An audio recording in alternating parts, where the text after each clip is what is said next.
झगड़ा एक बड़ो राजा राम, जो निर्वारे सो निर्वाण। नमस्कार दोस्तों, मैं अविनाश दास रेशनल कबीर यूट्यूब चैनल में आप सबका हार्दिक स्वागत करता हूं।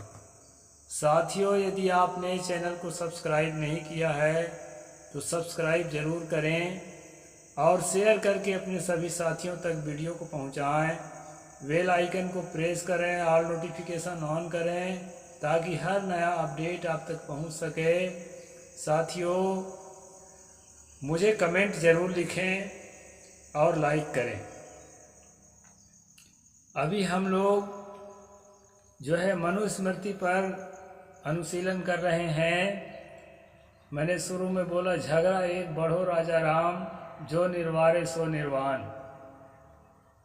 संसार में झगड़ा बहुत है, हर चीज का झगड़ा है। लेन देन का झगड़ा है, पद प्रतिष्ठा का झगड़ा है, मान सम्मान का झगड़ा है। दोस्तों, इस झगड़ा को जो निपटारा करेगा, सही न्याय करेगा, सदगुरु कहते हैं वही निर्वाण अवस्था का अनुभव करेगा, अर्थात शांति का, सुख का। झगड़ा में सुख नहीं है, मन के तनाव में, मन की उलझन में सुख नहीं है। उस उलझन को सुलझा करके शांत अवस्था में जब जाएंगे तब सुख है। लेकिन शांत अवस्था में जाने के पहले दोस्तों झगड़ा का निपटारा करना पड़ता है। और जो है, जब तक झगड़ा निपटारा नहीं होगा, जब तक उचित बंटवारा नहीं होगा, जब तक लोगों को जो है यथावत जो जिस काम का जो जिस कहना चाहिए कि जो अपनी योग्यता हासिल कर रखा है, उस योग्यता के हिसाब से उसको काम नहीं मिलेगा। जो काम कर रखा है उस काम के हिसाब से उसको पारिश्रमिक नहीं मिलेगा, तो वहीं पर झगड़ा होता है। और सब जगह उचित न्याय के साथ काम करेंगे तो झगड़ा नहीं होगा। और दोस्तों, जब बाहर झगड़ा नहीं होता है, जब हमारे मन में झगड़ा नहीं होता है, मन उलझता नहीं है, और जिसका मन नहीं उलझता वही जो है मेडिटेशन के द्वारा, ध्यान के द्वारा, विपश्यना के द्वारा शांति का अनुभव करता है, पीसफुल लाइफ जीता है। तो झगड़ा का निवारण जरूरी है दोस्तों। अभी हम लोग यहाँ झगड़ा निवारण का सब्जेक्ट पढ़ रहे हैं। इसमें जो है मनु कह रहे हैं, यदि लेन देन में झगड़ा हुआ हो, पैसा कौड़ी का झगड़ा हुआ हो, ऋण का झगड़ा हुआ हो, तो कैसे गवाह लेना चाहिए, किस गवाह का सबूत मानना चाहिए, किसका नहीं मानना चाहिए। दोस्तों, आजकल बहुत पेचीदा है न्याय व्यवस्था, लेकिन ये पहले ज़माने के हिसाब से लिखे हैं, इसको हमें एक नज़र देखना है। यादृशा धनिभिः कार्या व्यवहारेषु साक्षिणः, तादृशान् प्रवक्ष्यामि यथा वाच्यामृतं च तैः। लेन देन के व्यवहार में धनियों को जैसे गवाह करने चाहिए और उन गवाहों से जैसे सत्य बुलवाना चाहिए, वह अब मैं कहता हूँ। गृहस्थ, पुत्रवान, पड़ोस का रहने वाला, क्षत्रिय, वैश्य और शूद्र, ये चार लोग अर्थी के कहे जाने पर साक्षी दे सकते हैं। निरापद अवस्था में जिस तिस की गवाही नहीं ली जा सकती है। चारों वर्ण के लोग किस किस तरह का होना चाहिए निरापद अवस्था में, उसको बता रहे हैं।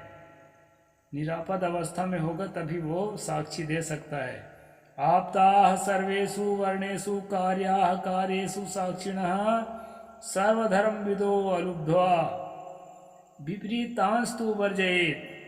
जो सब वर्णों में यथार्थ वक्ता, सब धर्मों के ज्ञाता और लोभ रहित हों, वे लेन देन के व्यवहार में गवाही देने के योग्य हैं।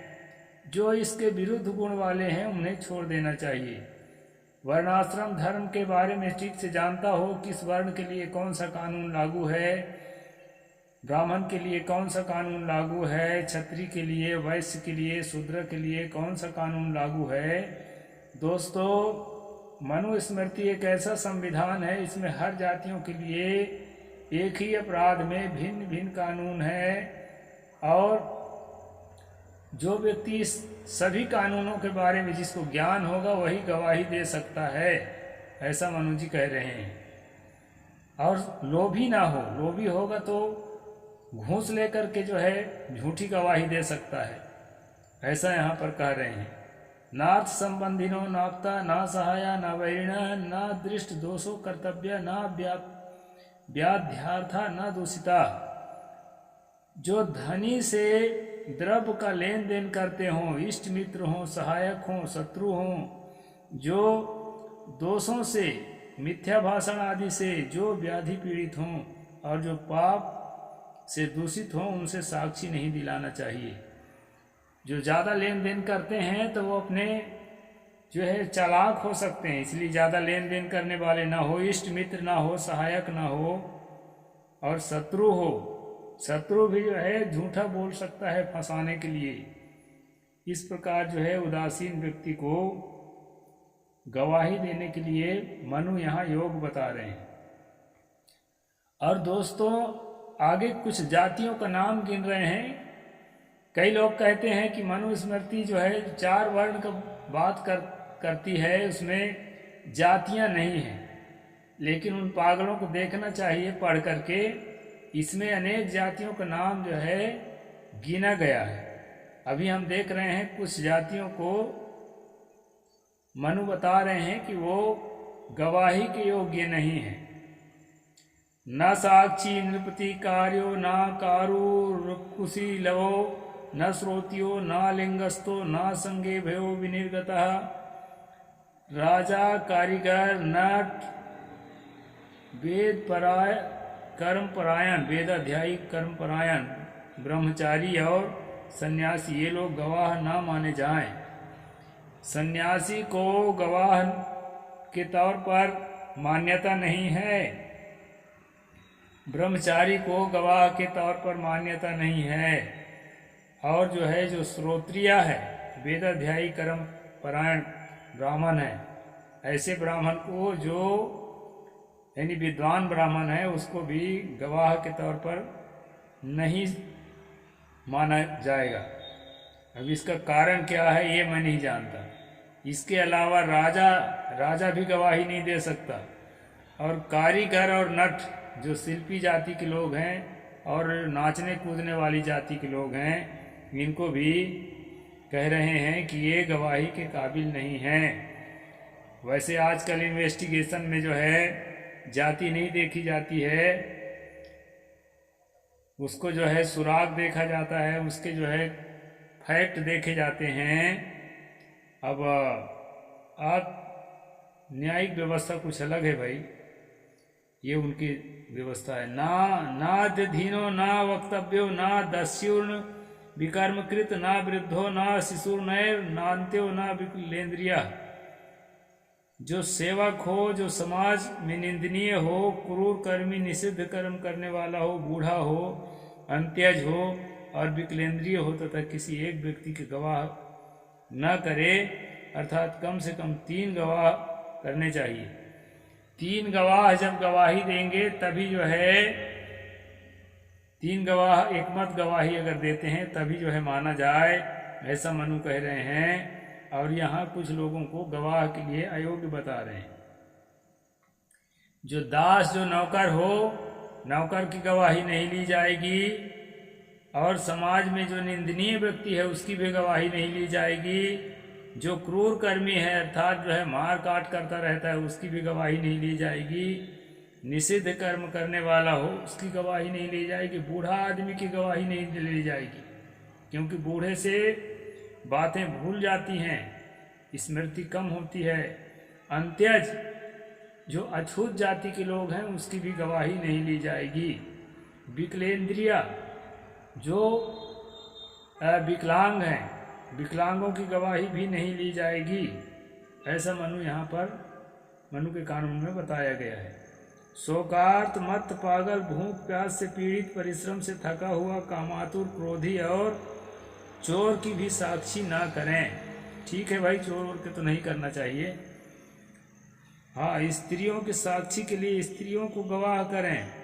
ब्राह्मण, क्षत्रिय और वैश्यों के गवाह उनके सजाती हों। शूद्रों के शूद्र और चंडाल आदि नीच जातियों के साक्षी उनकी जाति वाले ही हों। यहाँ पर दोस्तों एक बात और बता देता हूँ, मैं पहले भी शायद बताया हूँ। शूद्र जो है ओबीसी को ही कहा जाता है। यहाँ पर बताया है शूद्र के शूद्र और चंडाल आदि नीच जाति के। नीच मतलब शूद्रों को नीच नहीं माना गया है, उसको नीच तो माना गया, नीच तो क्षत्रिय को भी माना गया है ब्राह्मण से, लेकिन जो चतुर्वर्ण के अंदर शूद्र हैं उनको जो है अछूत नहीं माना गया है। अछूत को उससे और निचली कैटेगरी मानी गई है। यहाँ ज़्यादा स्पष्ट है कि स्त्रियों के लिए स्त्री गवाह होना चाहिए। स्त्रियों के झगड़ा है तो ब्राह्मण के लिए ब्राह्मण, क्षत्रिय के लिए क्षत्रिय गवाह होना चाहिए, वैश्य के लिए वैश्य गवाह होना चाहिए, उनके सजाती हों। शूद्रों के लिए शूद्र और चंडाल आदि नीच जातियों के लिए जो अंत्यज हैं उनके लिए अंत्यज ही गवाही होना चाहिए, तभी जो है मुकदमा में मान्यता दी जाएगी। अनुभावी तो यह कश्चिन कुर्यात साक्ष्यम विवादिनाम अंतर्वशयन मरण्ये व शरीरस्यापि चाहते। घर में या जंगल में उपद्रव होने पर या किसी के द्वारा शरीर पर चोट होने पर वहाँ पर जो कोई हो उसी को साक्षी करना चाहिए। अब भाई अपने जाति के गवाह तो सब जगह नहीं मिल जाएगा, तो वहाँ पर जो हो उसी को गवाही ले लेना चाहिए, ऐसा मनु यहाँ कह रहे हैं।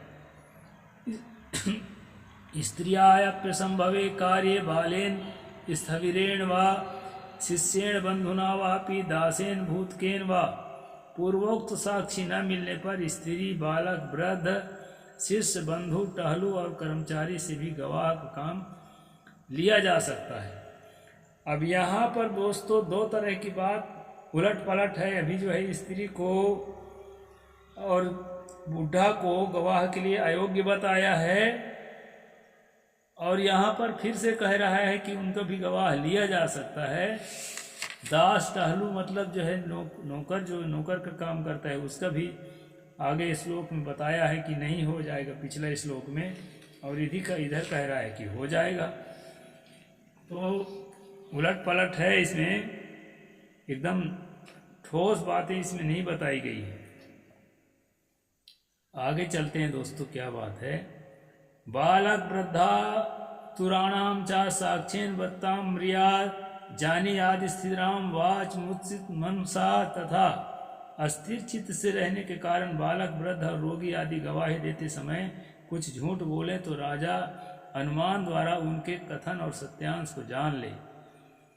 सासेषु च सर्वेषु स्तये संग्रहेणु च वाग्दंडेश्चि पोष च परिच्छेद साक्षिणः। साहस के सभी काम, यहाँ पर साहस को जो है हम लोग साहस हिम्मत के लिए प्रयोग करते हैं, लेकिन इसमें साहस का जो अर्थ है चोरी और स्त्री संग्रहण, वचन और दंड के कठोरता, इसमें साक्षियों की परीक्षा ना करे। साहस के काम जो है, मतलब इसको साहस का काम कहा है, कहना चाहिए कि दुस्साहस का काम, चोरी का काम, स्त्री संग्रहण का काम, वचन का काम और दंड में कठोरता, इनमें साक्षियों की परीक्षा ना करें। जो गवाह सामने मिल जाए उसी को स्वीकार कर लें। साक्षियों के परस्पर विरोध में बहुमत जिस बात में हो, राजा उसी को प्रमाणित माने। यानी जिधर ज़्यादा गवाह हैं, अगर विरुद्ध है, दो तरह की गवाही मिल रही है, तो जिधर ज़्यादा गवाह हैं उसी की बात को राजा जो है सही माने।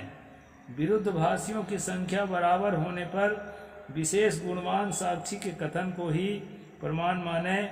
यदि दोनों गुणवान हो तो उनमें से क्रियावान ब्राह्मण ही वचन प्रमाण माने। गुणवान है दोनों और विपक्ष एक दूसरे के विपक्ष में बोल रहे हैं, ऐसी स्थिति में जो क्रियावान ब्राह्मण है, जो यानी कि कर्मकांडी ब्राह्मण है, जो अपने काम में सक्रिय है उसी की बात को ही मानना चाहिए। ऐसा बता रहे हैं, कुर्बान को ये प्रमाण मान रहे हैं।